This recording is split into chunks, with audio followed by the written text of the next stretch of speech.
Sir எல்லாருக்கும் வணக்கம். இந்த கோழியோட பின்பகுதியில பார்த்தீங்கன்னா, செவந்து இருக்குது. அதோட உள்ள இருக்கிற சதை வெளிய வந்து இருக்குது.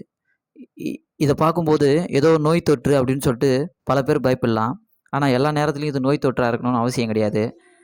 இது முட்டை போட சொல்ல ரொம்ப அழுத்தி முக்கி போடும்போது, இது போல ரொம்ப அழுத்தம் முட்டைய வெளிய தள்ளணும்னு சொல்லிட்டு ரொம்ப அழுத்தம் குடுக்கும்போது, இது போல அந்த உள் தசை வந்து வெளிய வந்துடலாம். இல்லன்னா முட்டை ரொம்ப பெருசா சிக்கிக்கும். அப்பயும் இதே போல அழுத்தம் குடுக்கும்போது, அந்த சதைகள் வெளிய வந்துரலாம்.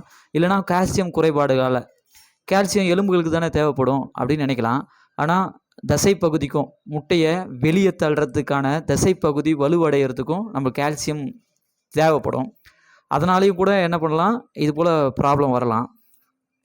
இந்த மாரி ப்ராப்ளம் வந்த கோழிகள என்ன பண்ணலான்னு கேட்டீங்கன்னா, ஒரு வெதுவெதுப்பான தண்ணீல உப்பு போட்டு, அதோட பின்பகுதிய நல்லா கழுவி விட்டுட்டு, அதுக்கப்புறமேட்டுக்கு அதில வந்து ஈ, புழு எதுவும் இன்ஃபெக்ஷன் ஆவாத அளவுக்கு ஏதாவது மஞ்சளோ, இல்ல வேற எதனா வைக்கலாம். மஞ்சள் வச்சா கூட அது குத்தி இது பண்ணிடும்.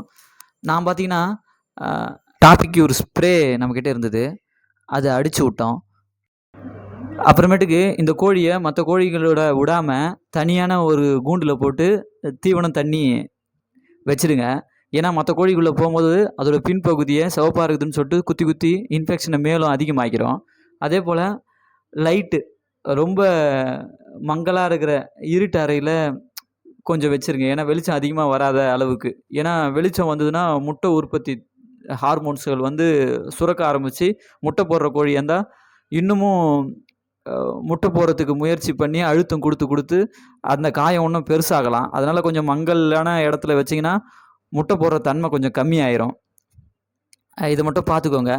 நான் இத பார்த்து தான் இப்ப வச்சிருக்கிறேன். அடுத்தது என்ன நடக்கும் அப்படின்றத நான் உங்களுக்கு அப்டேட் பண்றேன். தொடர்ந்து இது போல வீடியோக்கள, தகவல தெரிஞ்சுக்கணும்னா, நம்மளுடைய சேனல சப்ஸ்கிரைப் பண்ணி வச்சுக்கோங்க. நன்றி, வணக்கம்.